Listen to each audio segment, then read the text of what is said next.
Good afternoon, everybody, and welcome. I guess we don't have enough seats today. Wow. In the last quarter century, a sitting president of the United States has come to Davos only twice. Both times it was Donald Trump.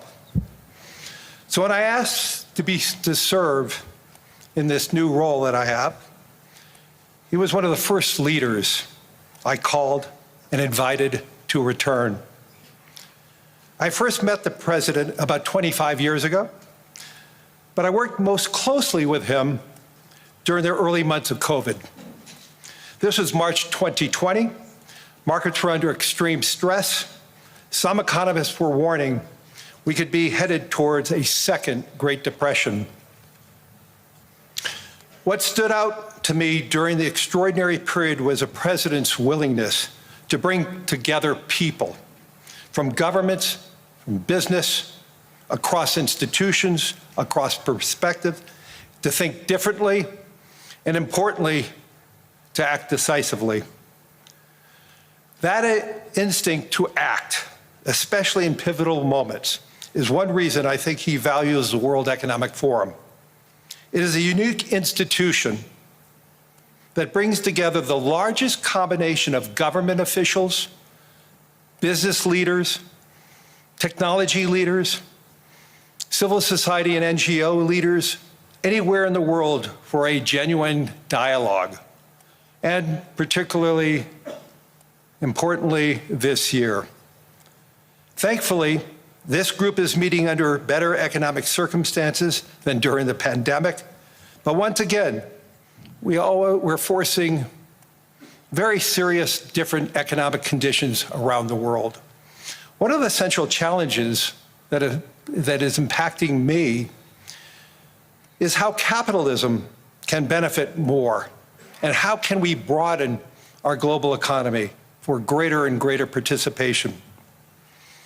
That is a question where the president has shown real leadership through investing in infrastructure, reducing barriers to growth, and initiatives like the Trump account, designed to give more Americans a direct stake in the growth of the U.S. economy. As he enters the second year of his second term, we are interested in hearing his plans for 2026 and beyond, and will no doubt create more and more conversation. And that's what the forum is about, a serious conversation in the spirit of dialogue. Discussions where the world is headed, where are we going? And these discussions would be incomplete without the President of the United States, the most important leader in the world. We appreciate him here, so let me introduce and welcome back to Davos the President of the United States, Donald J. Trump. Well, thank you very much, Larry. It's great to be back in beautiful Davos, Switzerland, and to address so many respected business leaders, so many friends, few enemies, and all of the distinguished guests. It's a who's who, I will say that. I've come to this year's World Economic Forum with truly phenomenal news from America. Yesterday marked the one-year anniversary of my inauguration, and today, after 12 months back in the White House, our economy is booming, growth is exploding, productivity is surging, investment is soaring, incomes are rising, inflation has been defeated, our previously open and dangerous border is closed and virtually impenetrable, and the United States is in the midst of the fastest and most dramatic economic turnaround in our country's history. Under the Biden administration, America was plagued by the nightmare of stagflation, meaning low growth, and high inflation, a recipe for misery, failure, and decline. But now, after just 1 year of my policies, we are witnessing the exact opposite: virtually no inflation and extraordinarily high economic growth. Growth like, I believe, you'll see very shortly, our country has never seen before, perhaps no country has ever seen before. Over the past 3 months, core inflation has been just 1.6%. Meanwhile, fourth quarter growth is projected to be 5.4%, far greater than anybody other than myself and a few others had predicted. Since the election, the stock market has set 52 all-time high records. So that's in 1 year, 52 records, adding $9 trillion in value to retirement accounts, 401ks, and people's savings. People are doing very well. They're very happy with me. Since my inauguration, we've lifted more than 1.2 million people off of food stamps, and after 4 years in which Biden secured less than $1 trillion of new investment in our country. Think of that, $1 trillion, substantially less than that. In 4 years, we've secured commitments for a record-breaking $18 trillion, and we think when the final numbers come out, they'll be closer to $20 trillion of investment. That's never been done by any country at any time, not even close. Just over 1 year ago, under the radical left Democrats, we were a dead country. Now we are the hottest country anywhere in the world.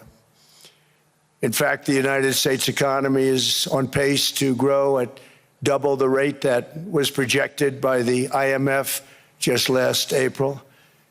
And with my growth and tariff policies, it should be much higher. I really believe we can be much higher than that. And this is all great news, and it's great for all nations. The USA is the economic engine on the planet, and when America booms, the entire world booms. It's been the history. When it goes bad, it goes bad. You all follow us down, and you follow us up, and we're at a point that I don't believe we've ever been. I never thought we could do it this quickly.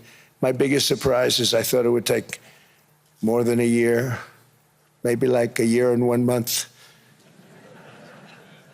But it's happened very quickly. This afternoon, I want to discuss how we have achieved this economic miracle, how we intend to raise living standards for our citizens to levels never seen before, and perhaps how you too and the places where you come from can do much better by following what we're doing, because certain places in Europe are not even recognizable, frankly, anymore. They're not recognizable.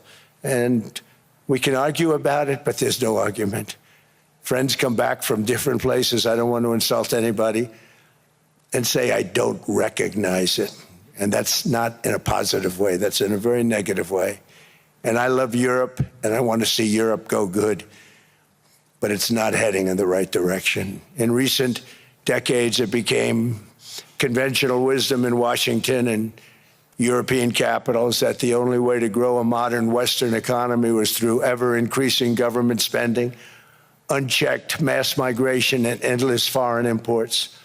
The consensus was that so-called dirty jobs and heavy industry should be sent elsewhere, that affordable energy should be replaced by the Green New Scam, and that countries could be propped up by importing new and entirely different populations from faraway lands. This was the path that sleepy Joe Biden administration and many other Western governments very foolishly followed, turning their backs on everything that makes nations rich and powerful and strong. And there's so much potential in so many nations. The result was record budget and trade deficits and a growing sovereign deficit driven by the largest wave of mass migration in human history. We've never seen anything like it.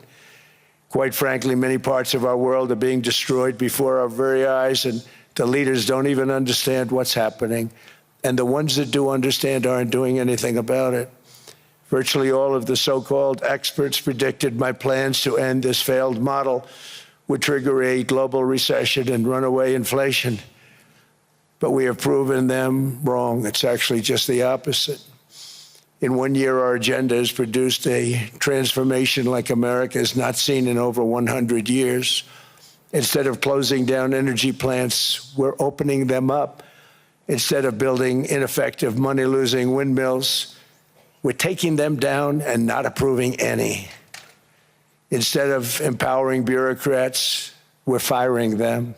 and they're going out and getting jobs in the private sector for 2 and 3 times what they were making in government.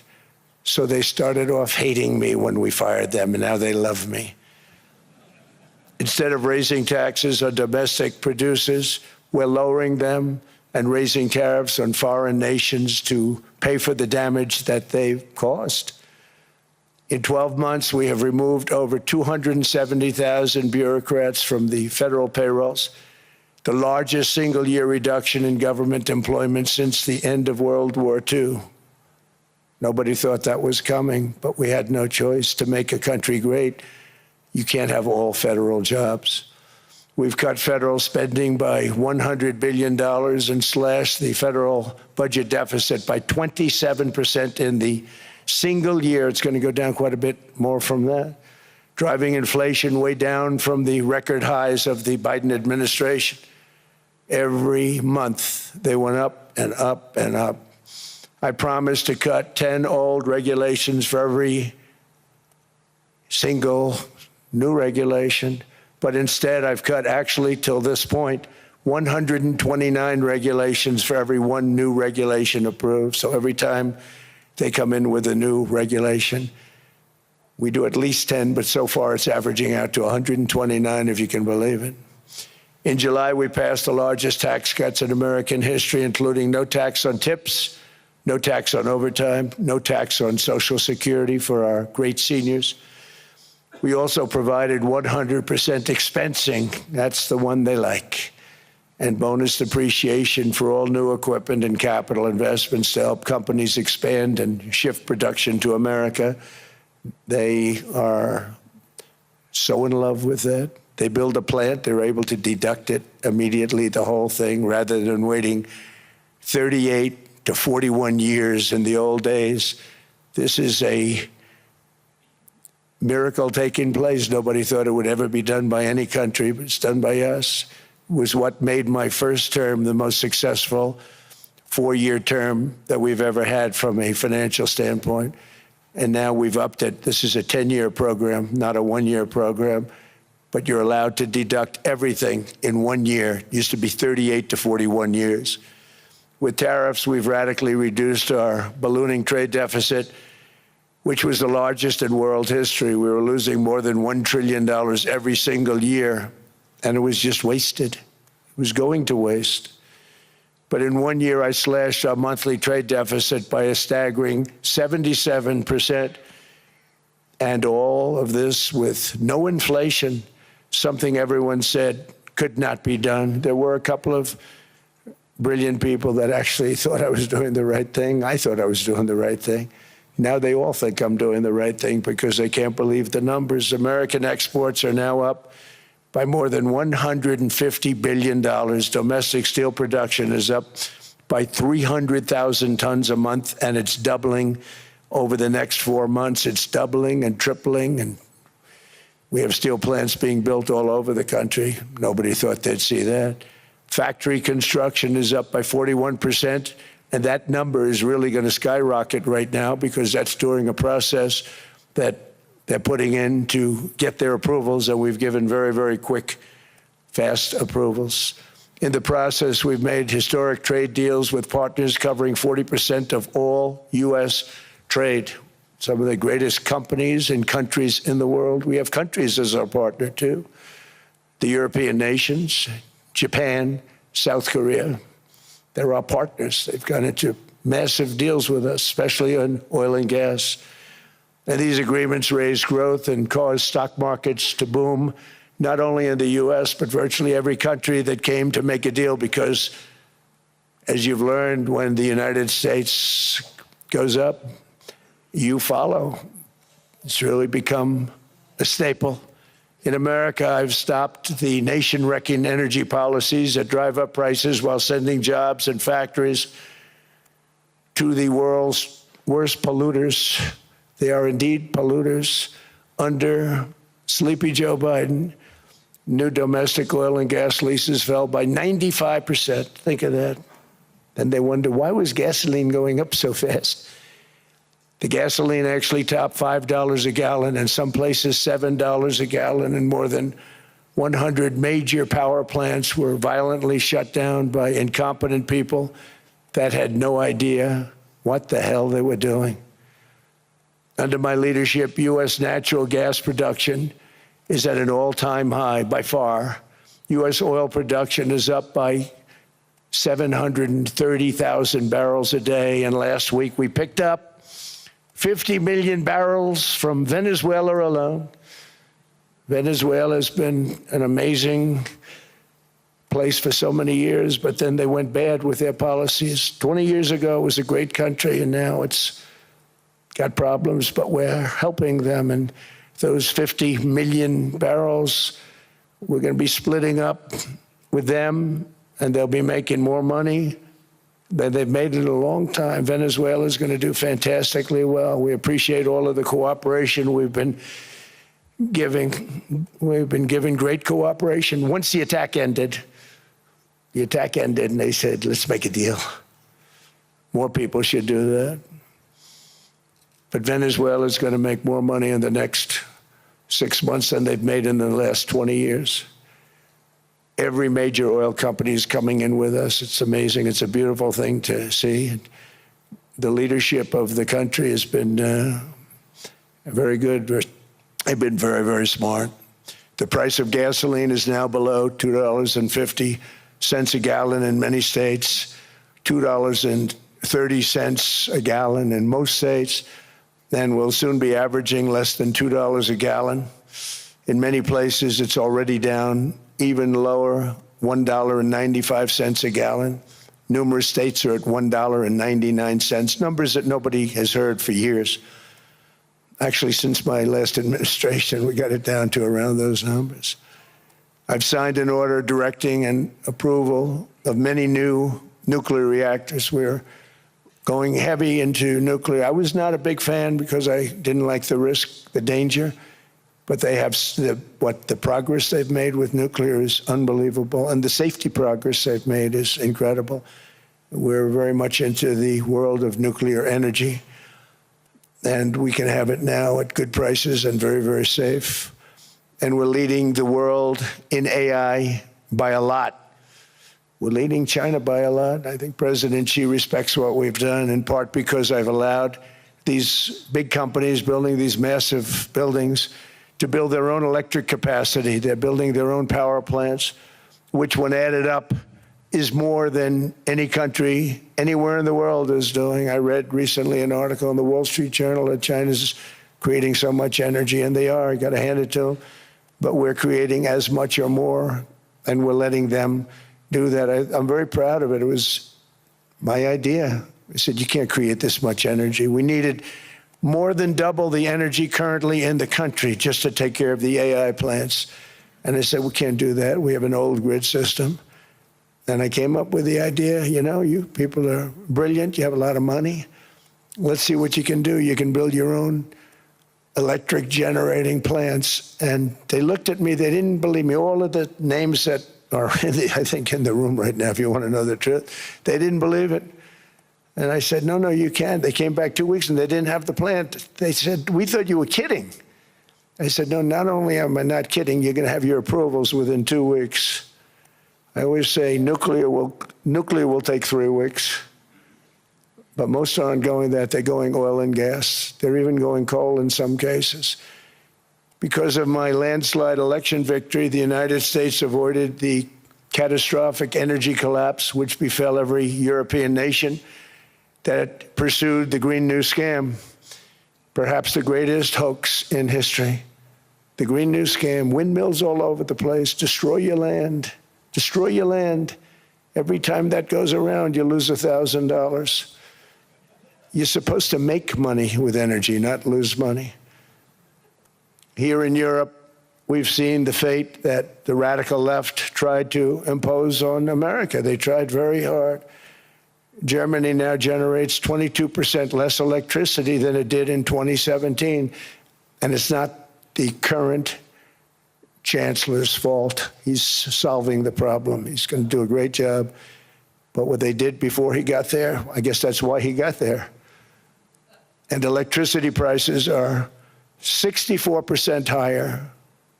The United Kingdom produces just 1/3 of the total energy from all sources that it did in 1999. Think of that, 1/3. And they're sitting on top of the North Sea, one of the greatest reserves anywhere in the world, but they don't use it. And that's one reason why their energy has reached catastrophically low levels with equally high prices. High prices, very low levels. Think of that, 1/3.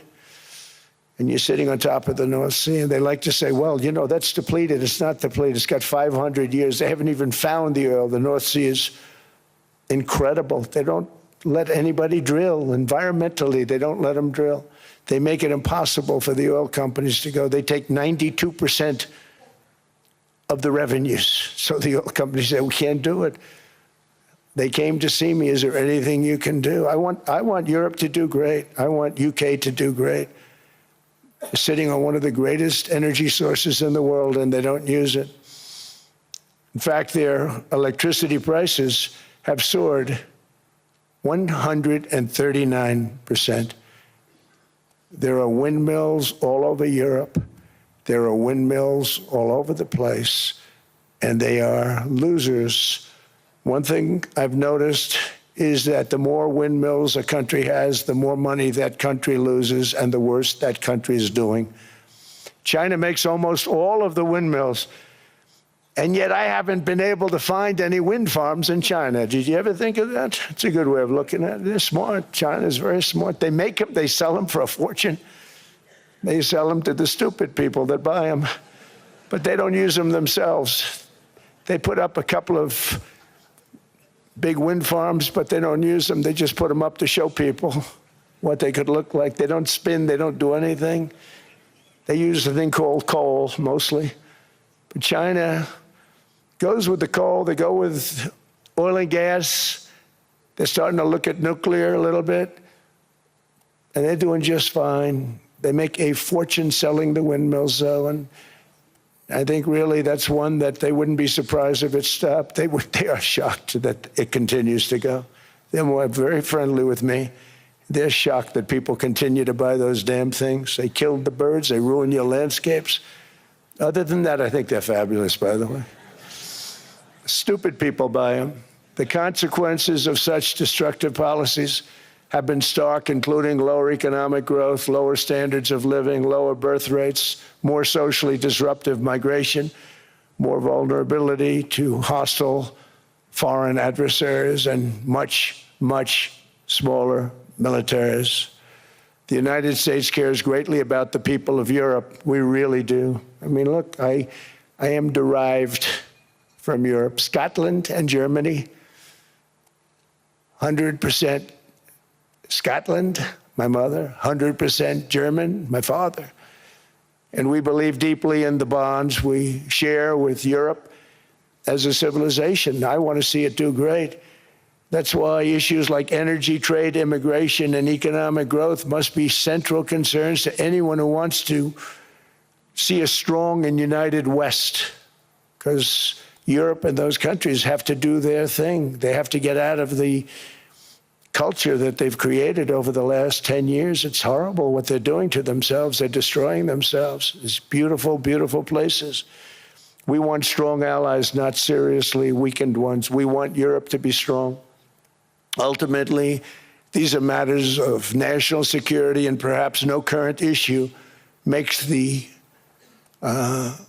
situation more clear than what's currently going on with Greenland.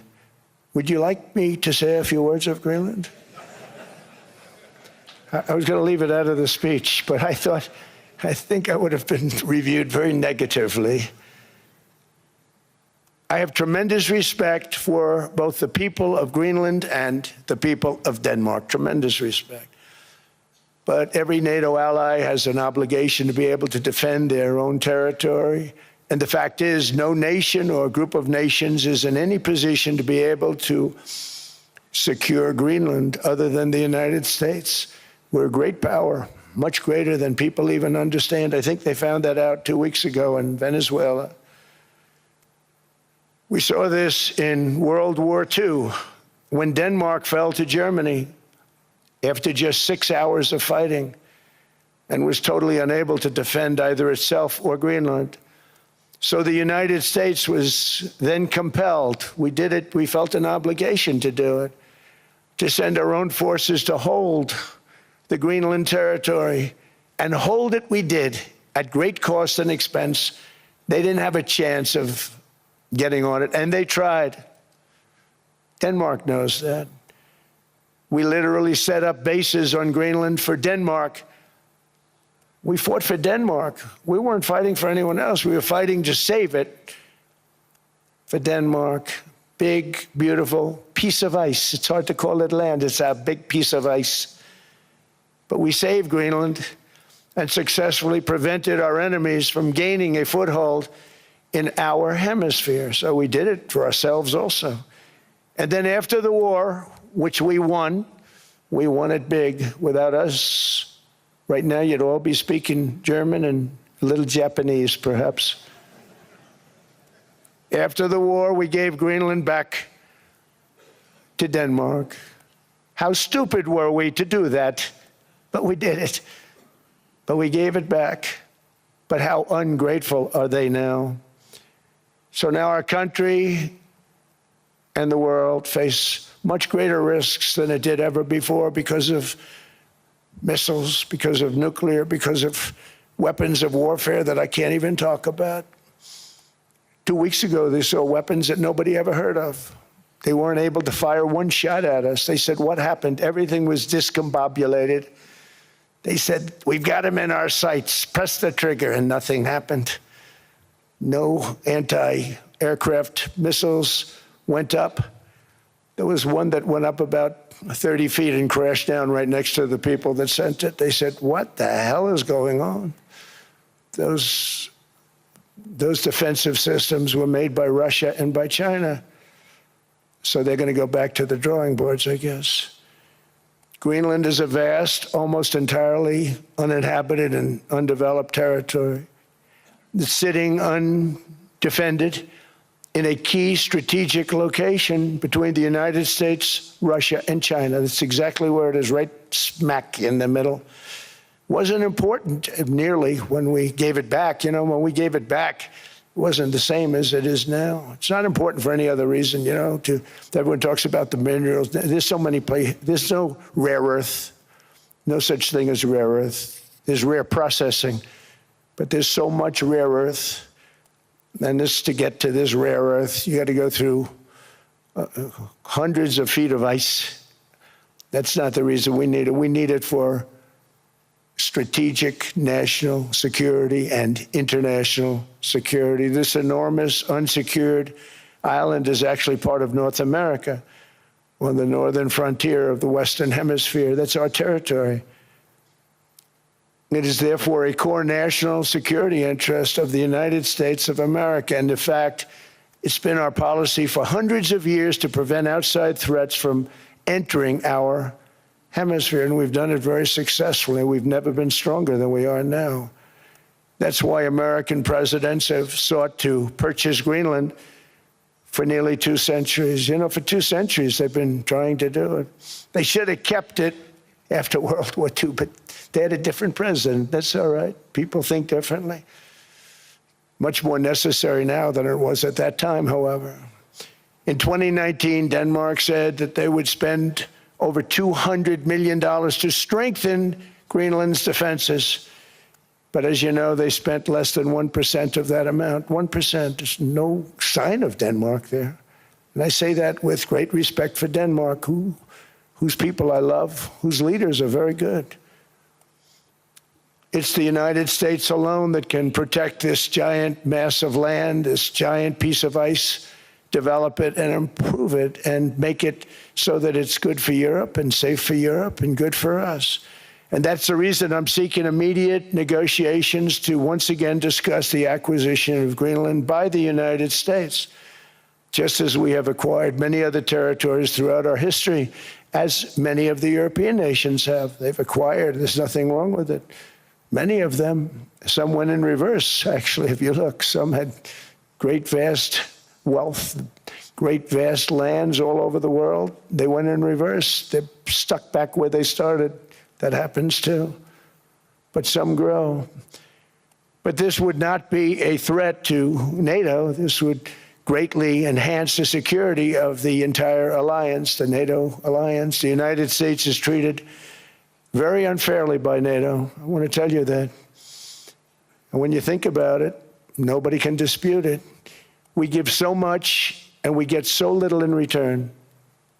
And I've been a critic of NATO for many years. And yet I've done more to help NATO than any other president by far, than any other person.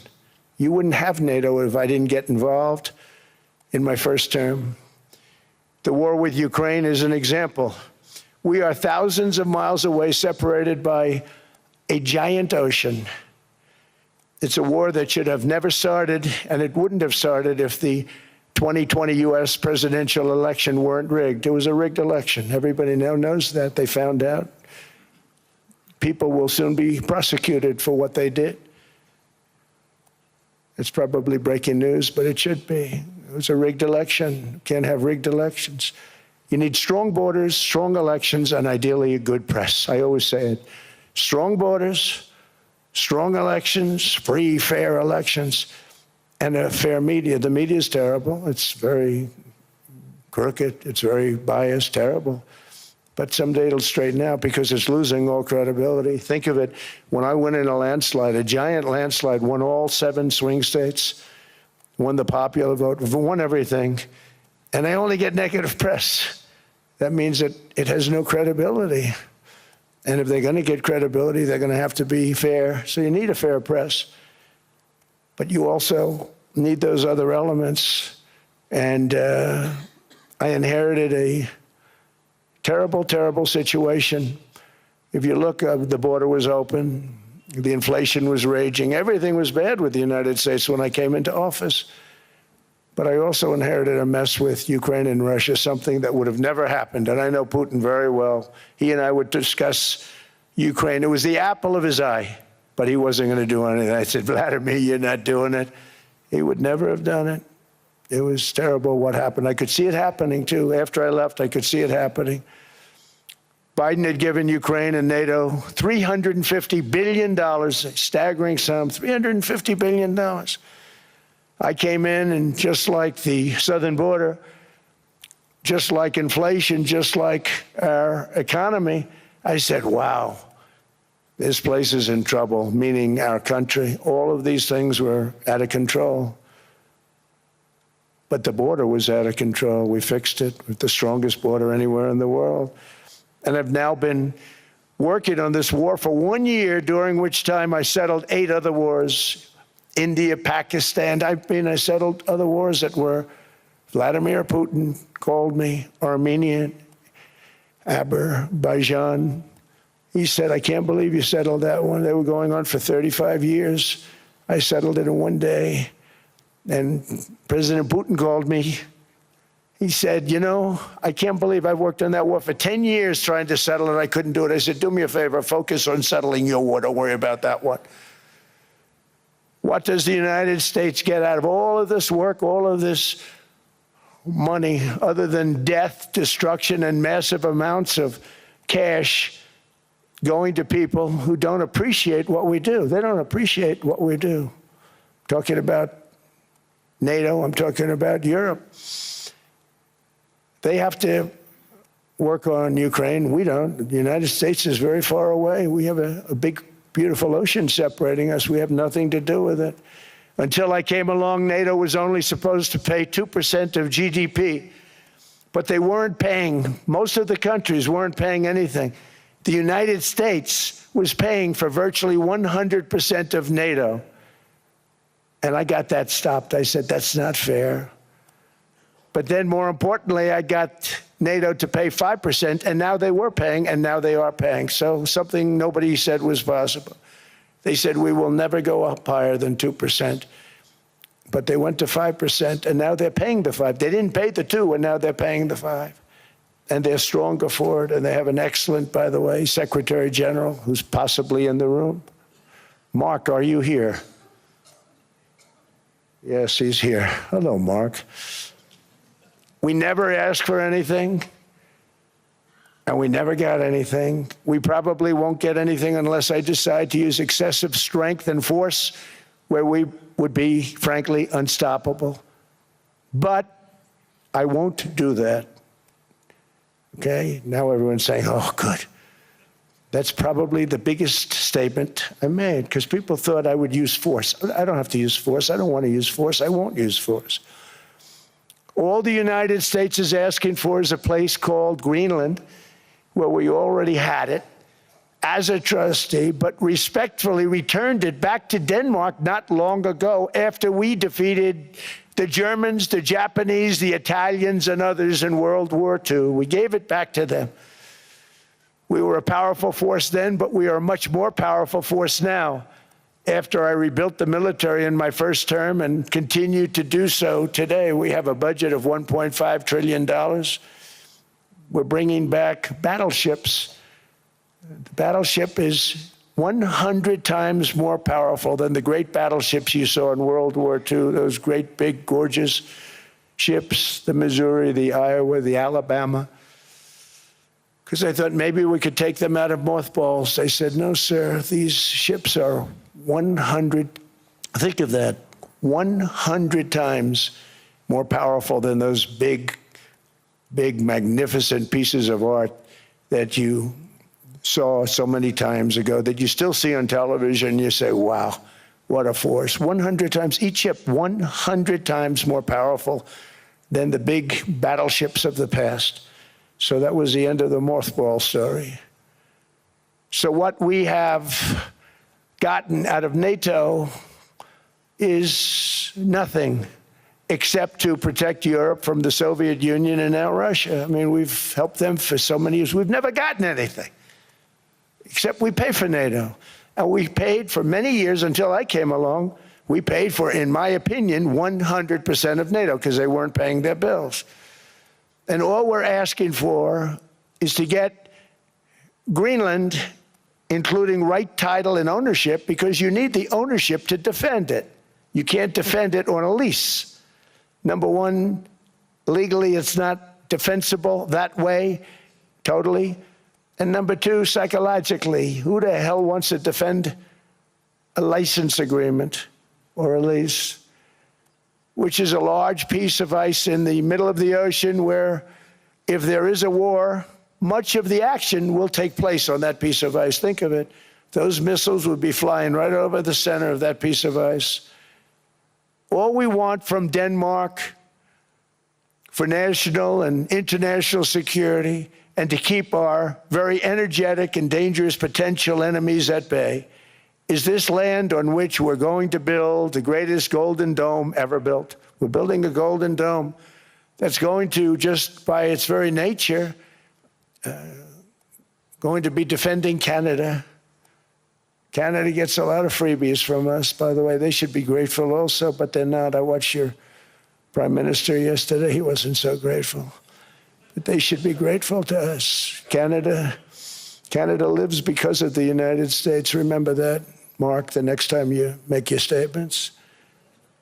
What we did for Israel was amazing, but that's nothing compared to what we have planned for the United States, Canada, and the rest of the world. We are going to build a dome like no other. We did it for Israel. And by the way, I told Bibi, stop taking credit for the dome. That's our technology. That's our stuff.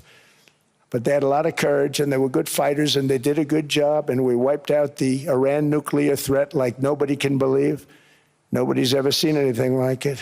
That, Venezuela, taking down Soleimani, wiping out al-Baghdadi when he tried to reinstitute ISIS. We did a lot. I did a lot of big things, all perfectly executed. Everyone was perfectly executed. Somebody told me that, a military expert told me, sir, everything you've done has been perfectly executed. I said, I know. So other presidents have spent, whether foolishly or not, trillions and trillions of dollars on NATO and gotten absolutely nothing in return. We've never asked for anything. It's always a one-way street. Now they want us to help them with Ukraine. And we say, we're going to. I'm really helping, not even them. I want to see, last week, If you saw, it was 10,000 soldiers, but last month it was 31,000 soldiers died. 31,000, that's this room times, the number of people in this room times 30. Think of it. 30,000 soldiers died in 1 month. The month before it was 27,000. The month before that it was 28,000. The month before that it was 25,000. It's a bloodbath over there. And that's what I want to stop. It doesn't help the United States, but these are souls. These are young people. Look like you, look like some of you right in the front row. They go to war. Their parents are so proud. Oh, there he goes, comes back. 2 weeks later, they get a call, your son's head's been blown off. I want to stop it. It's a horrible war. It's the worst since World War II. They keep going, they'll exceed World War II. The numbers are staggering, how many people they've lost. They don't want to talk about it. Ukraine and Russia lost just tremendous amounts. And I'm dealing with President Putin, and he wants to make a deal, I believe. I'm dealing with President Zelensky, and I think he wants to make a deal. I'm meeting him today. He might be in the audience right now. But they got to get that war stopped because too many people are dying, needlessly dying. Too many souls are being lost. It's the only reason I'm interested in doing it. But in doing it, I'm helping Europe, I'm helping NATO, and I've until the last few days when I told them about Iceland, they loved me. They called me daddy, right, the last time. A very smart man said, he's our daddy. He's running it. I was like running it. I went from running it to being a terrible human being. But now what I'm asking for is a piece of ice, cold and poorly located, that can play a vital role in world peace and world protection. It's a very small ask compared to what we have given them for many, many decades. But the problem with NATO is that we'll be there for them 100%. But I'm not sure that they'd be there for us if we gave them the call. Gentlemen, we are being attacked. We're under attack by such and such a nation. I know them all very well. I'm not sure that they'd be there. I know we'd be there for them. I don't know that they'd be there for us. So with all of the money we expend, with all of the blood, sweat, and tears, I don't know that they'd be there for us. They're not there for us on Iceland, that I can tell you. I mean, our stock market took the first dip yesterday because of Iceland. So Iceland's already cost us a lot of money. But that dip is peanuts compared to what it's gone up. And we have an unbelievable future in that stock. That stock market is going to be doubled. We're going to hit 50,000, and that stock market's going to double in a relatively short period of time because of everything that's happening. But this is a good example. After giving NATO and European nations trillions and trillions of dollars in defense, they buy our weapons. We make the greatest weapons in the world, but now we're going to make them faster, much faster. You saw that. I put a cap on the salaries, and I put no buybacks, no stock buybacks, no various other things that they were doing. I mean, they were making $50 million, but it would take them 3 years to give you a Patriot missile. I said, that's not good. My chauffeur can do a better job than that, and he makes slightly less than 50. They make big salaries. If they're going to make those big salaries, they're going to have to produce a lot faster. The good news is we have the greatest equipment in the world. Now we're going to start making it a lot faster. They're going to build additional plants. And all of the money that goes into stock buybacks is going to go into building plants. We're not allowing stock buybacks by defense companies any longer. They're going to build new plants to make Tomahawks, Patriots. We have the best equipment, F-35s. F-47, the new one just coming out. They say it's the most devastating plane, fighter jet ever. Who knows? They called it 47. If I don't like it, I'm going to take the 47 off it. I wonder why they called it 47. We'll have to think about that. But if I don't like it, I'm going to take that 47 off. But it's supposed to be the Stage 6. It's supposed to be the first Stage 6 plane, undetectable, like our B-2 bombers were undetectable. They flew right over Iran. They were undetectable. And they did their job, and they got the hell out of there.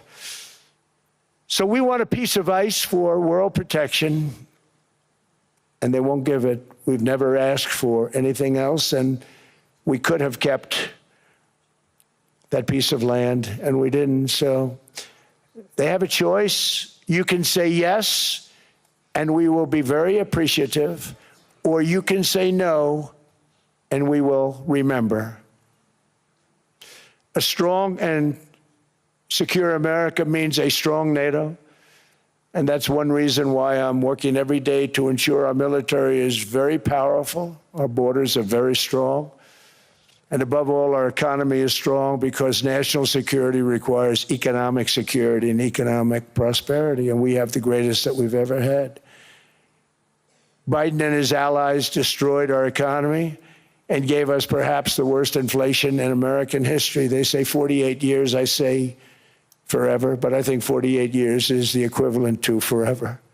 Whether it's 48 years or ever, it's terrible, costing the typical family $33,000. What they did to this country should never, ever be forgotten. It's early, but he has to be rated as the worst president we've ever had by far. The auto pen did much of the damage. The auto pen, he was the auto pen president, because I don't believe a sane president would have ever signed the kind of things that he signed. But now grocery prices, energy prices, airfares, mortgage rates, rent, and car payments are all coming down, and they're coming down fast. We inherited a mess, but we've done a hell of a job in 12 months. Under my most favored nation policy for drug prices, the cost of prescription drugs is coming down by up to 90%, depending on the way you calculate. You could also say 5, 6, 7, 800%. There are two ways of figuring that. But we have a favored nations policy that every president wanted, no president was able to get. I got it, and other nations approved it. And I had to use tariffs in order to get it because they said, no way. In other words, a pill that costs 10% in London costs $130. Think it costs $10 in London, costs $130 in New York or in Los Angeles. And I'd say, boy, that's bad. Friends of mine would say, you know, we go to London, you can buy this stuff for nothing. We go all over the world, we can buy it for nothing.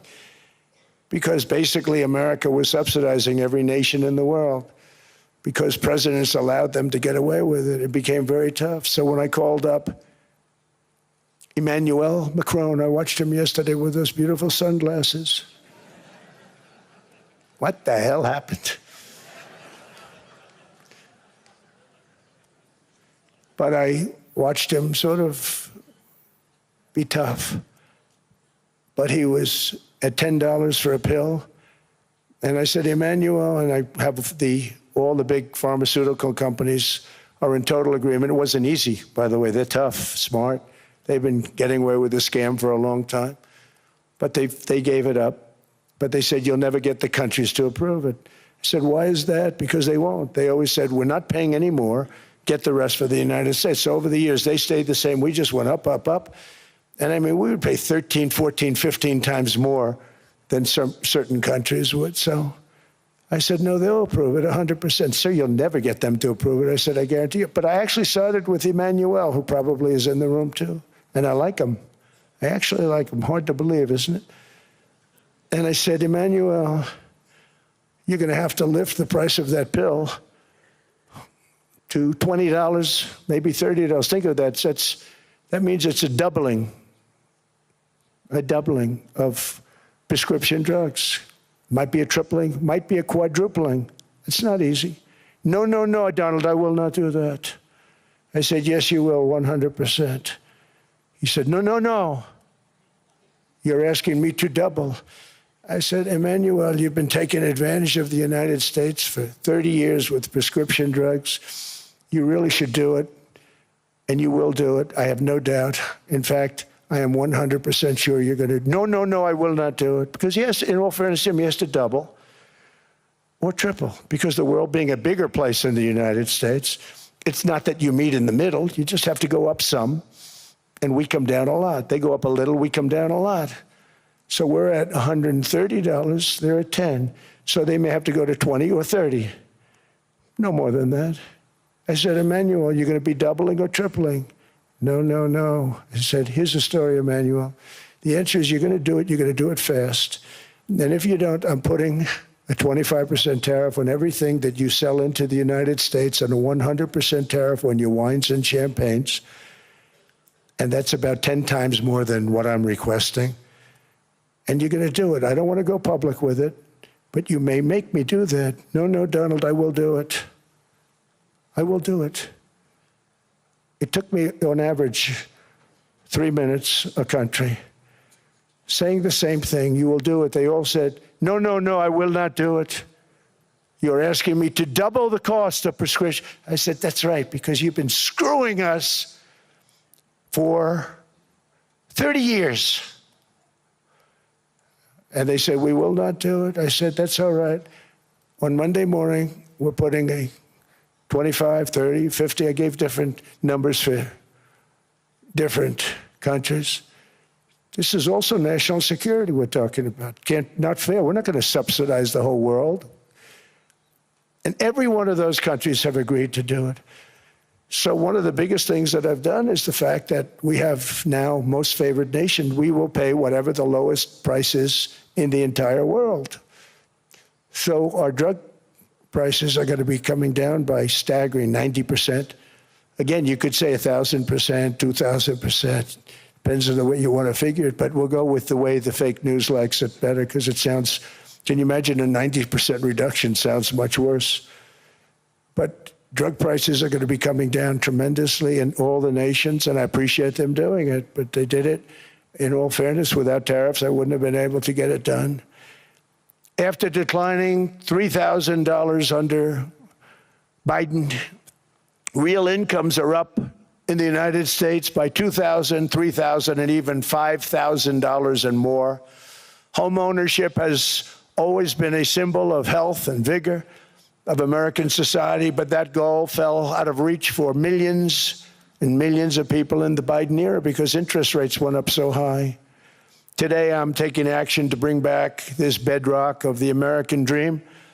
In recent years, Wall Street giants and institutional investment firms, many of you are here, many of you are good friends of mine, many of you are supporters. Sorry to do this to you, I'm so sorry.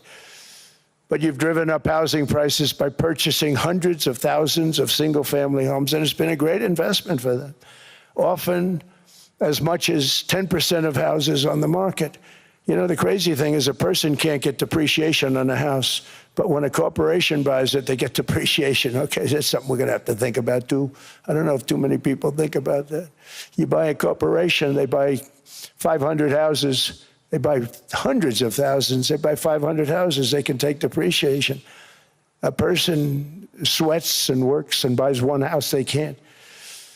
But homes are built for people, not for corporations, and America will not become a nation of renters. We're not going to do that.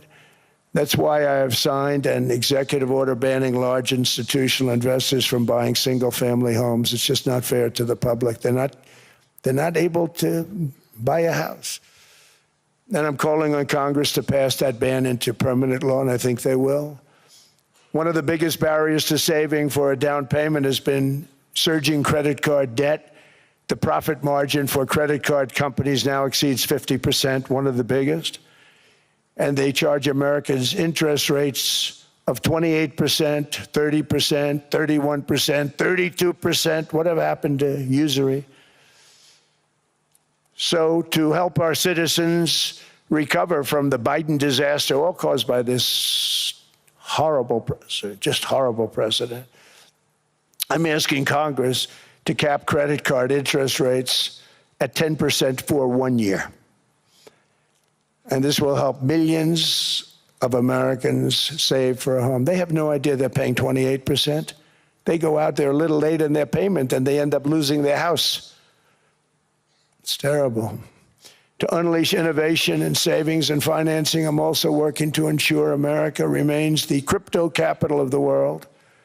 And to that end, last year, I signed the landmark Genius Act into law. Now Congress is working very hard on crypto market structure legislation, Bitcoin, all of them. which I hope to sign very soon, unlocking new pathways for Americans to reach financial freedom. And I did it for two reasons. Number one, I thought it was politically good, and it was. I got tremendous political support. But more importantly, China wanted that market too. It's just like they want the AI. And we've got that market, I think, pretty well locked up. If I didn't do it, Biden was totally against it until before the election, when they realized that, there were millions of people voting against him over crypto. And all of a sudden, they loved it very much, but it was too late. They blew it. But it is politically popular, but it's much more importantly, we have to make it so that China doesn't get the hold of it. And once they have that hold, we're not going to be able to get it back. So I'm honored to have done it. Finally, I've instructed government-backed institutions to purchase up to $200 billion in mortgage bonds to bring down interest rates. And I'll be announcing a new Fed chairman in the not-too-distant future. I think he'll do a very good job.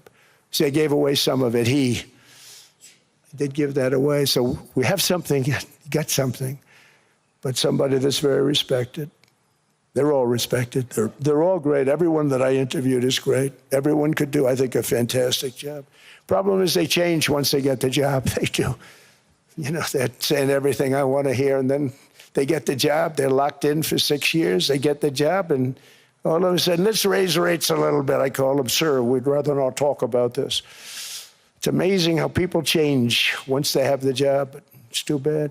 Sort of disloyalty, but they got to do what they think is right. We have a terrible chairman right now, Jerome, too late Powell. He's always too late. And he's very late with interest rates, except before the election, he was just fine for the other side. So we're going to have somebody that's great, and we hope he does the right job. Last week, the average 30-year mortgage rate dropped below 6% for the first time in many years. Another major factor in driving up housing costs was the mass invasion of our borders. And I have to say one thing about housing, because nobody ever says this. I am very protective of people that already own a house, of which we have millions and millions and millions. And because we have had such a good run, the house values have gone up tremendously. And these people have become wealthy. They weren't wealthy. They become wealthy because of their house. And every time you make it more and more and more affordable for somebody to buy a house cheaply, you're actually hurting the value of those houses, obviously, because the one thing works in tandem with the other. And I don't want to do anything that's going to hurt the value of people that own a house, who for the first time in their lives are walking around the streets of whatever city they're in, very proud that their house is worth $500,000, $600,000, $700,000. Now, if I want to really crush the housing market, I could do that so fast, and people could buy houses, but you would destroy a lot of people that already have houses. In some cases, they've mortgaged their house, and the mortgage would be very low, and all of a sudden the mortgage without any changes becomes very high, and they end up losing the house. I'm not going to hurt, and I speak with Scott, who's doing a fantastic job, and Howard, who's doing a fantastic job, and all of my people. And I always say, look, I can crush the hell out of the market. We can drop interest rates to a level, and that's one thing we do want to do. That's natural. That's good for everybody. The dropping of the interest rates, we should be paying a much lower interest rate than we are. We should be paying the lowest interest rate of any country in the world, because without the United States, you don't have a country. I mean, I had a case with Switzerland. We happened to be in Switzerland. Maybe I'll give you a quick story. But they were paying nothing. They make beautiful watches, great watches, Rolex, all of them. They were paying nothing to the United States when they sent their product in. And we had a $41 billion deficit. $41 billion with this beautiful place. Flew over it, isn't it nice? So I said, let's put a 30% tariff on them, so that we get back some of it, not all of it at all. We still have a deficit, big deficit. We had 41 million. That's a big deficit. And I said, let's put a tariff on. Different tariffs, different places. You're all party to them. In some cases, victims to them. But in the end, it's a fair thing. And most of you realize that. But we put a 30% tariff on Switzerland, and all hell broke loose. They were calling, I mean, like you wouldn't believe. And I know so many people from Switzerland, incredible place, incredible, brilliant place. But I didn't realize that they're only good because of us.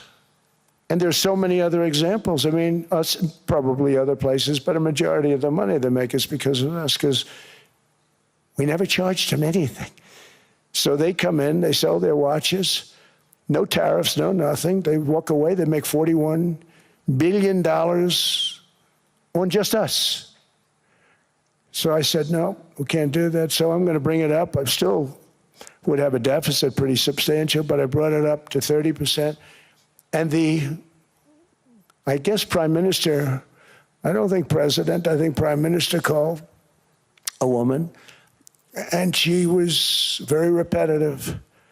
She said, no, no, no, you cannot do that, 30%. You cannot do that. We are a small, small country.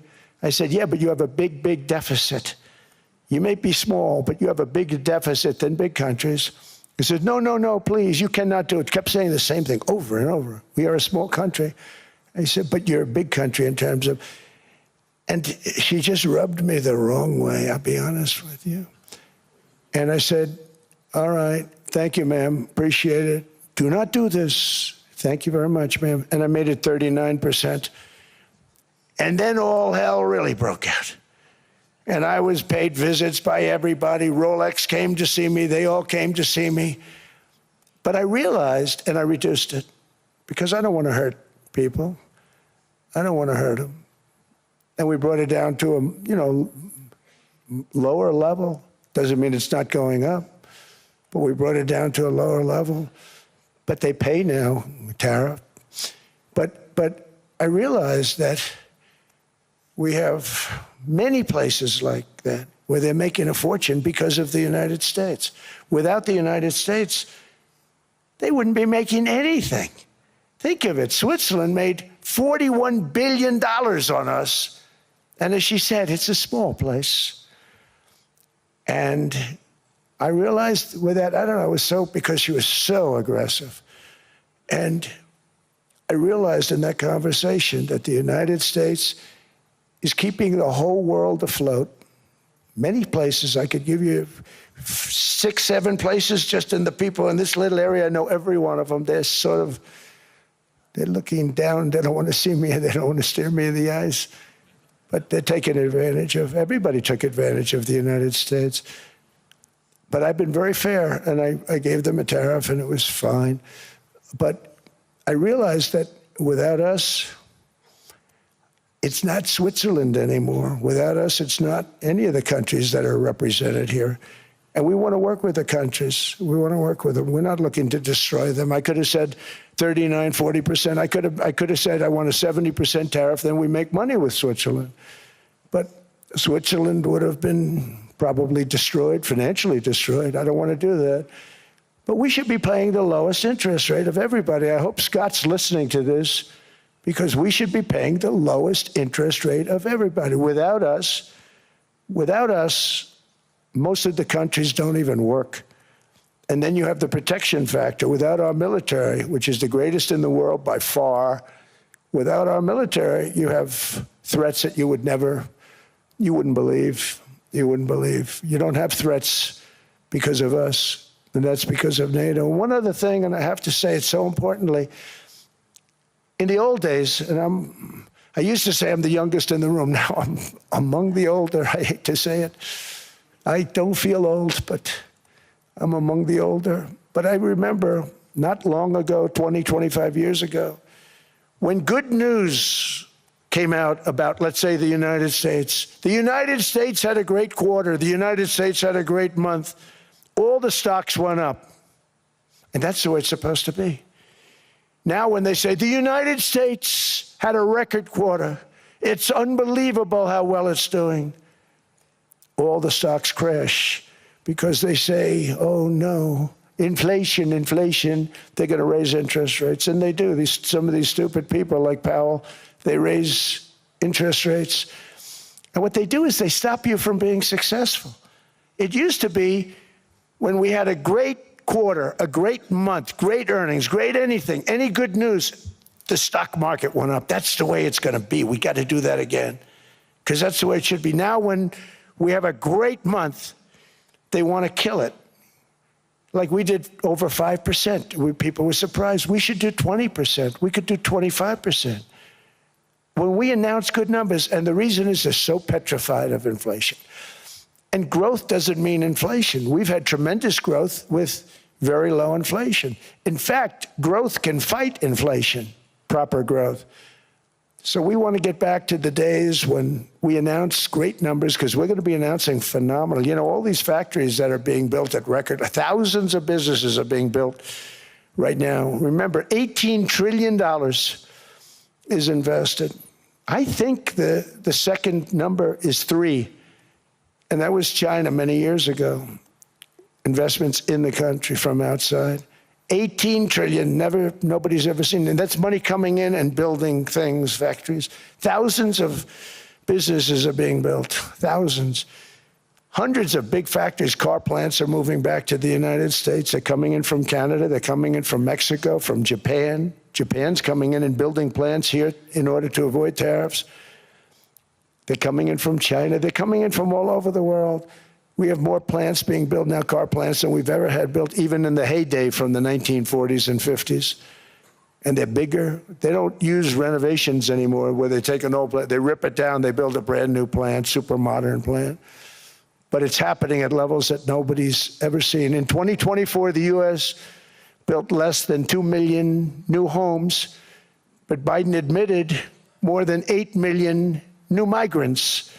And those days are over. In 2025, for the first time in 50 years, the United States had reverse migration. Boy, that was nice. And these were criminals that were being taken out of our country because they allowed people to come into our country from jails, from gangs, drug dealers, murderers. 11,888 murderers. We've gotten most of them out. And then ICE gets beat up by stupid people from leadership in Minnesota. We actually are helping Minnesota so much, but they don't appreciate it. Most places do. You know, Washington, D.C. is the safest place now in the United States. It was a very dangerous place to walk, and now you can walk with your wife, your kids, right through the middle of the city. Right now, Washington, D.C. is as safe as it gets. It was one of the most unsafe, I had to admit. We sent in the military, the National Guard.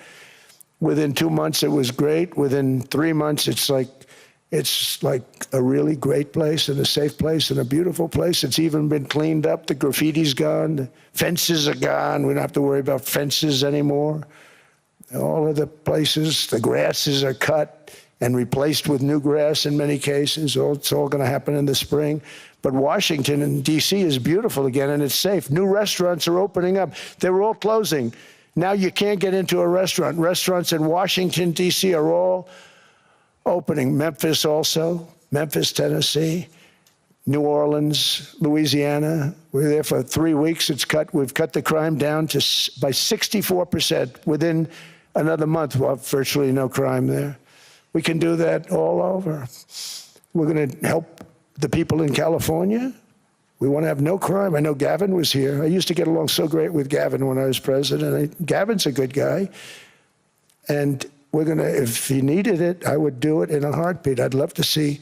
We did help them a lot in Los Angeles, a lot with the early in my term when they had some problems.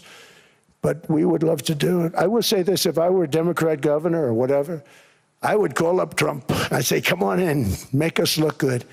Because we're cutting crime down to nothing. And we're taking people out, career criminals who are only going to do bad things, and we're bringing them back to their countries. But where we've done it has been amazing, and we have a capacity to do it at much greater levels. We're cutting illegal aliens off welfare and other government benefits, and I have directed that starting immediately, there will be no more payments to sanctuary cities because they are really just sanctuaries for criminals. They're really protecting criminals, and those are the ones we have to get out of the country. Murderers, drug dealers, the mentally insane. They emptied their mental institutions into the United States. And despite that, we have the lowest crime numbers that we've ever had in the history of the country. Just came out. But equally importantly, we're cracking down on more than $19 billion in fraud that was stolen by Somalian bandits. Can you believe that Somalia, they turned out to be higher IQ than we thought. I always say these are low IQ people. How did they go into Minnesota and steal all that money? And we have, they're pirates, they're good pirates, right? But we shoot them out of the water just like we shoot the drug boats out. They're not pirating too many boats lately, do you notice? When they go out into those boats, they want to take over $1.5 billion tanker loaded up with oil. And they say, we're going to blow up your boat. They have powerful weapons. You hit the side of the boat, you blow the whole thing up. The insurance companies are petrified, so they say, just give them the boat. We'll give them money instead. And I don't do that. We blow them right the hell out of the water. We see them going out, we blow them out of the water. We don't have any pirates so much anymore. If we do, they won't be there long.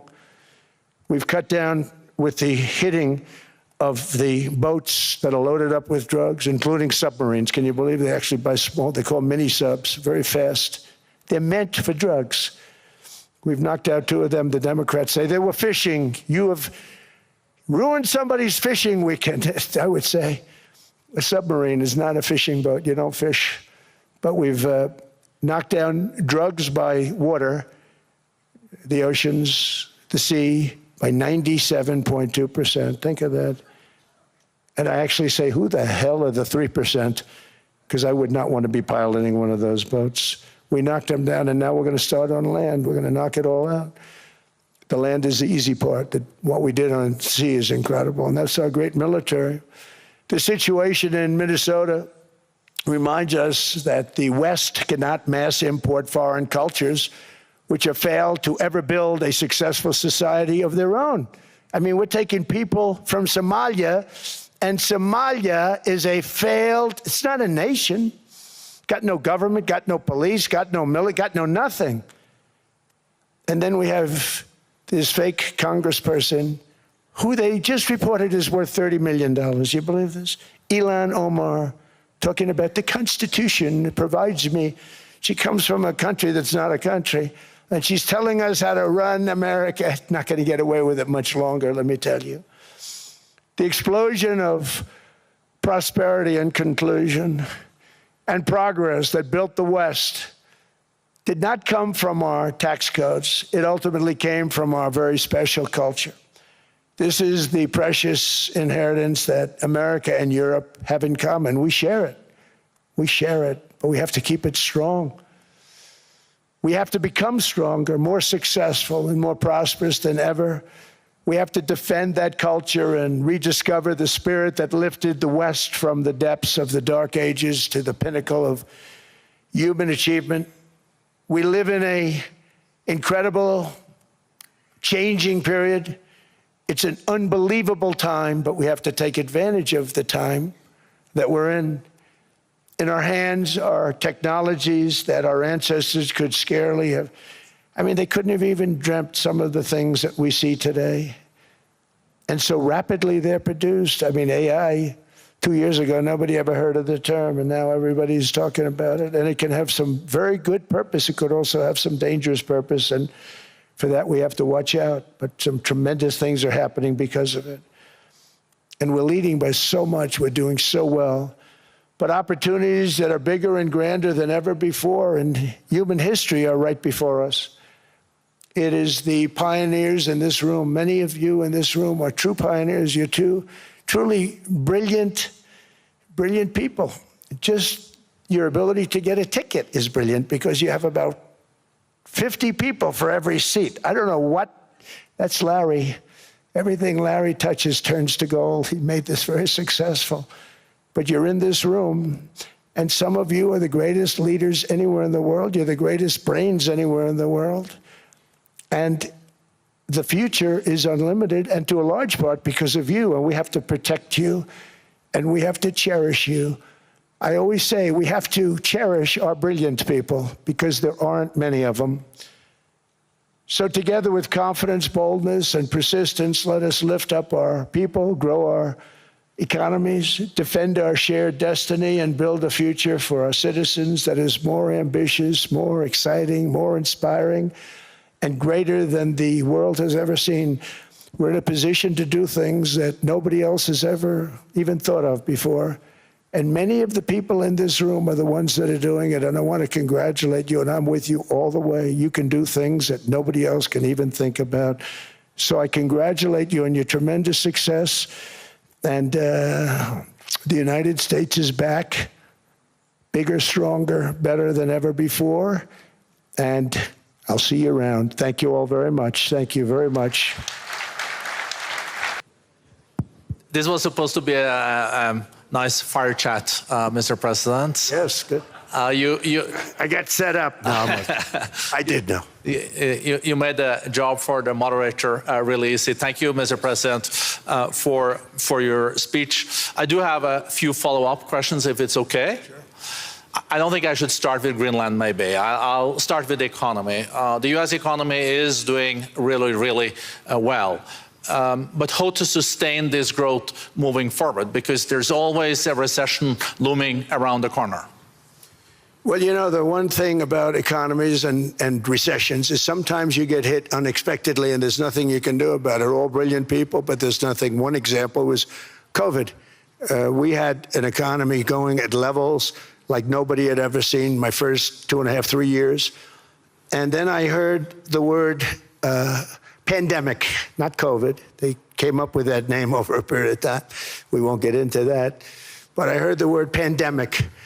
And I had a poll come out that was so strong just prior to that. And I was with the two best pollsters, McLaughlin and Fabrizio. And they said, sir, George Washington and Abraham Lincoln, if they came back and ran as president and vice president, they couldn't beat you. And then what happened is the following day, I was told to stay tuned because there's something really bad happening in China. There are bodies laying all over Wuhan, right around that certain building that we talk about. I always said it came from Wuhan. It did come from Wuhan. And they were body bags. We saw it by satellite. And they said, there are strange things happening in China. And so it began. And we ended up with the COVID, and the whole world suffered. We did a phenomenal job. I don't think we got the credit we deserved. We did something that Operation Warp Speed, which some people say was one of the greatest military feats ever. We did a great job. Used our military, used a lot of people. But sometimes you get hit with things, nothing you can do. You get hit with things like that unexpectedly. And we got through it. And when I left, the stock market was higher than it was previous to the COVID coming up. And I called it a great achievement. But things happen, bad things happen. The things that we can stop are wars if we're smart. That we can stop. Those are a matter of being intelligent and having intelligent people on the other side, because wars are the worst of all. Wars are worse than anything. But we can stop wars because that's sort of up to us. But things like dust flying in the air, wherever COVID comes from or whatever comes, sometimes you have to be a little bit lucky. But we are poised to have an economy like no other, not only in this country, but anywhere. And you know, when you hear the kind of numbers that I can tell you that Scott Bessent was with me the other day, and he's looking at numbers. He said, I can't. And that's all he's done his whole life, pretty much your whole life. Scott, you weren't going to be a football player, I don't think. Scott was not that great at football, but he was always good at numbers, right? And he was looking at numbers. He said, I've never seen anything like this. We're poised to do things that no other country has ever done. And, you know, luck, I hate to say it, but we need a little luck. We don't want to get hit by something that nobody could have thought. Whoever thought we were going to hit by a pandemic? You know, when I heard the word pandemic, I said, oh, that's an ancient problem. World War I, they lost 100 million people. It actually ended World War I. A lot of people don't know. The Spanish flu in World War I ended the war because all the soldiers were sick. The soldiers were so sick on both sides, and that war was raging, and they were all dying from the Spanish flu. They were sick as dogs. They couldn't fight. So, you know, you don't know how that would have turned out. But so we do, I mean, subject to that, and I always have to put a caveat in for it, but we're poised to have the greatest growth of any large country, I think any country that there's been. When you look at what's happening in the United States, it's really amazing. Thank you. One thing that maybe keeps you up at night, I know you don't sleep that much anyway, Mr. President, is the debt. The U.S. debt is high, is now the biggest expenditure on your budget. How to get out of that impasse?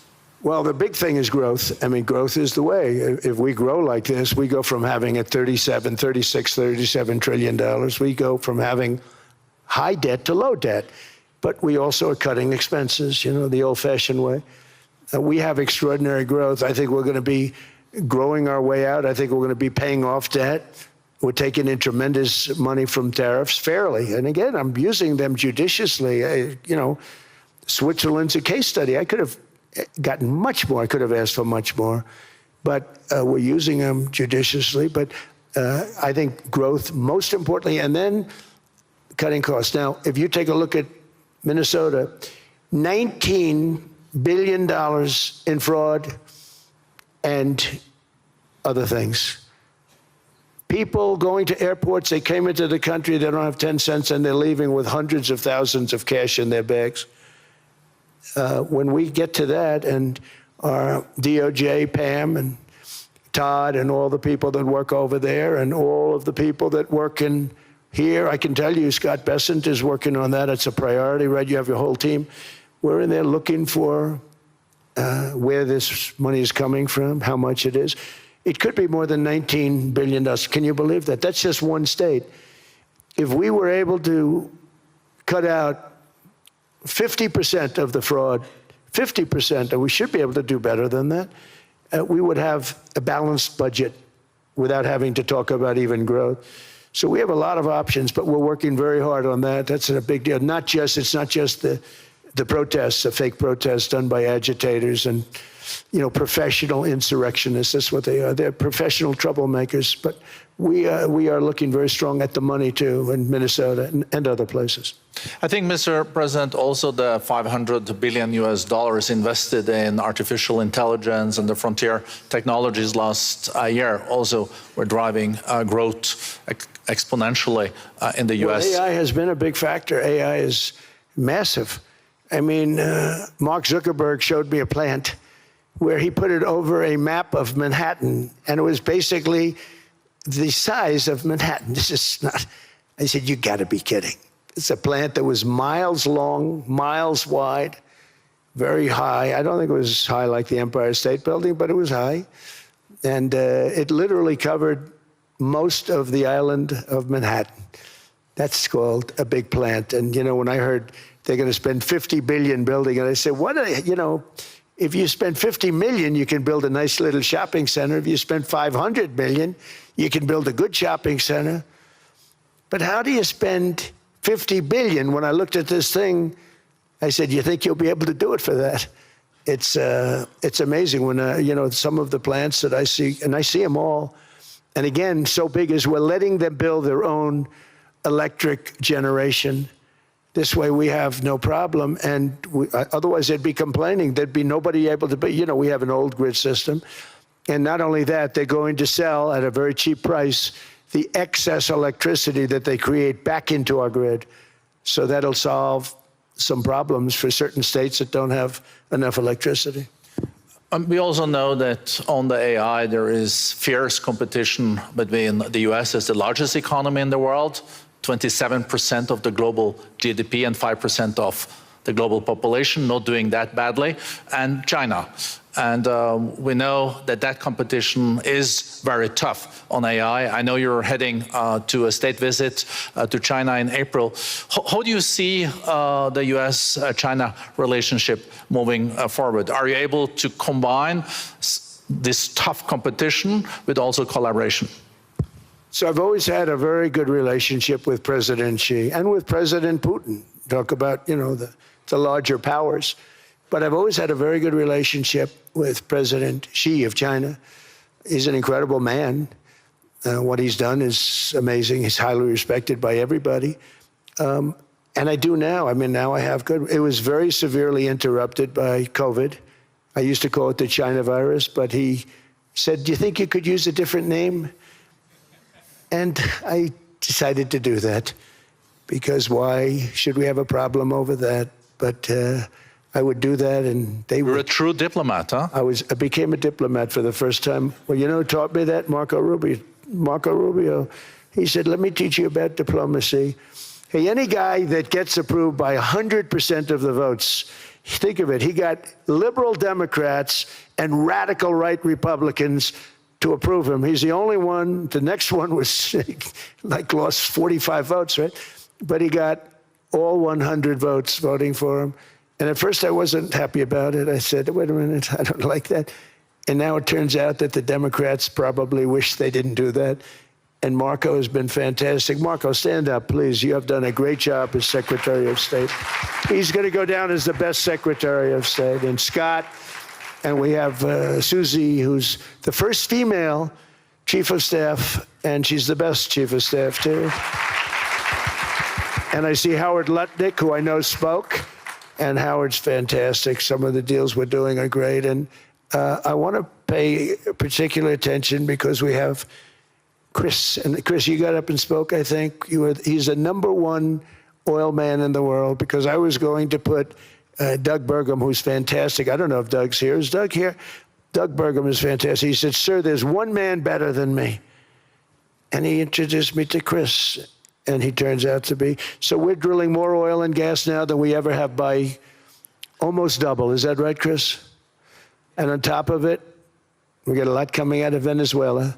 So anyway, so we're doing great. The country is just doing great. We have great people. Thank you. And I see other people. We have Steve Witkoff. We have Jared. I got so many people. I'm in trouble because when I go back, they're going to be people with long faces. Sir, you didn't introduce me. I got so many people. And we have a lot of the greatest people anywhere in the world. I know them all. So I won't continue because we'd be here all day. Thank you, Mr. President. We also know that you're a deal maker, and then maybe coming back to Greenland and Ukraine. What kind of deal in the end do you see between the U.S. And Denmark? Because, you know, I guess you see it now as a negotiation going on, or? Well, it's costing Denmark hundreds of millions a year to run it. And Denmark's a small country and wonderful people. But, you know, it's very expensive. It's a very big piece of ice. And it's very important. I mean, I don't want to repeat the speech, but it's very important that we use that for national and international security. That can create a power that will make it impossible for the bad guys to do anything against the perceived good ones.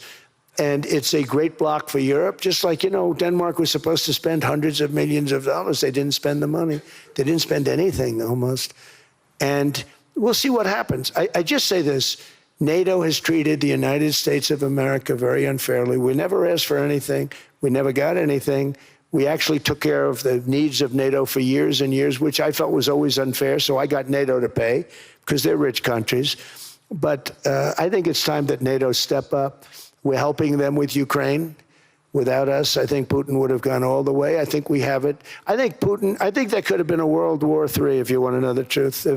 If Kamala was elected, or Joe, any one of those, you know, those thinkers, I think you could have ended up in World War III. And I will say Steve Witkoff has been dealing incredibly with, but we're not going to have World War III. We want to get it stopped, but we're not going to have World War III. I think if I wasn't elected, I think that could have evolved into World War III. It was a very, very bad situation, and it still is, but it's not that kind of bad. It's bad because so many young people are being killed.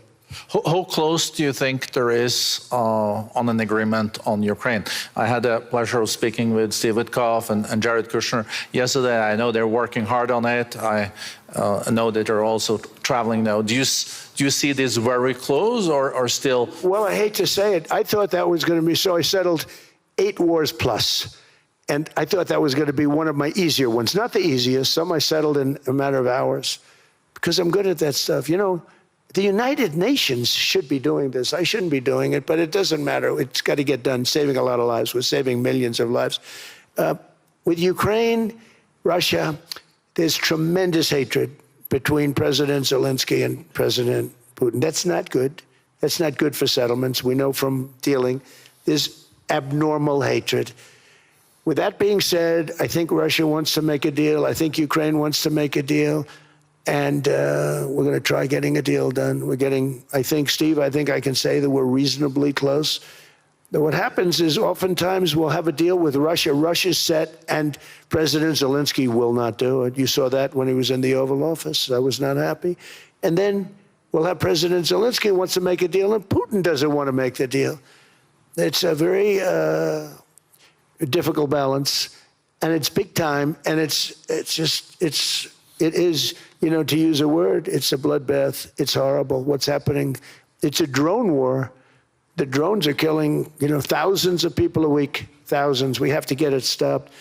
So I believe they're at a point now, I'm going to meet with President Zelensky later today. I believe they're at a point now where they can come together and get a deal done. And if they don't, they're stupid. That goes for both of them. And I know they're not stupid. But if they don't get this done, they are stupid. So I don't want to insult anyone, but you got to get this deal done. Too many people are dying. It's not worth it. President Sisi is sitting on the first row here. He spoke earlier today and also complimented you on the Gaza deal. I think there will be a signing tomorrow. Of course, there are different views on this, but how important do you think this signing is on the Board of Peace? And do you think this is going to sustain? Do you think we now will see Gaza reconstructed and the billions of US dollars invested? I do. I mean, I think we have peace in the Middle East. There are some little situations like Hamas, and Hamas has agreed to give up their weapons. Now, you know, they were born with a weapon in their hand, so it's not easy to do. When they were born with a rifle in their hand. It's not an easy thing for them, but that's what they agreed to. They've got to do it. And we're going to know, Jared, over the next 2 or 3 days, certainly over the next 3 weeks, whether or not they're going to do it. If they don't do it, they'll be blown away very quickly. They'll be blown away. You know, we have 59 countries that are part of that whole peace deal. And some of those countries aren't even they're near the Middle East, but they're not in the Middle East traditionally. And they want to come in and take out Hamas. They want to come in. They want to do whatever they can. There's a problem with Hezbollah in Lebanon, and we'll see what happens there, but that's a problem. But there are these little flames, but there's peace in the Middle East. Now, had we not gone in and knocked out with those big, beautiful, we just ordered 25 brand new ones, the latest and the greatest, the B-2 bomber. Think of them, they went in there at 2 o'clock in the morning with no moon, no light, no nothing, and every single one of those massive bombs hit its target, 100,000-pound bombs hit its target, every one of them. And then on top of it, from a submarine 300 miles away, we hit the sites with tomahawks, which is an unbelievable weapon. So, you know, we did our job. If we didn't do that, you would have never had peace in the Middle East. And the countries like Saudi Arabia, UAE, and Qatar could never have, and others could never have signed anything because you would have had this dark cloud, and the dark cloud was Iran with nuclear. Iran would, if we didn't take them out, they would have had a nuclear weapon within 2 months. They were very close to having the nuclear weapon, and we hit them hard. And it was a total obliteration. If they may try again, but they're going to have to try from a different area because that area was obliterated. Incredible thing we did. And because we did that, we were able to make peace. If we didn't do that, I would say, Jared and Steve, if we didn't do that, there was no chance of making peace because the countries I just named and other countries could have never signed off. They were afraid. They were afraid. We had a bully. The bully was Iran, the bully of the Middle East. They used to call it for years. They were the bully of the Middle East. They're not the bully of the Middle East anymore. Mr. President, I know you even had to change plane last night, so I guess you didn't have much sleep, but I think but your energy is still there. I know you have several bilateral meetings. I know you're also hosting a reception. So thank you so much for coming back to Davos. Thank you so much. It's highly appreciated. Well, thank you very much. Thank you, everybody, very much. Thank you.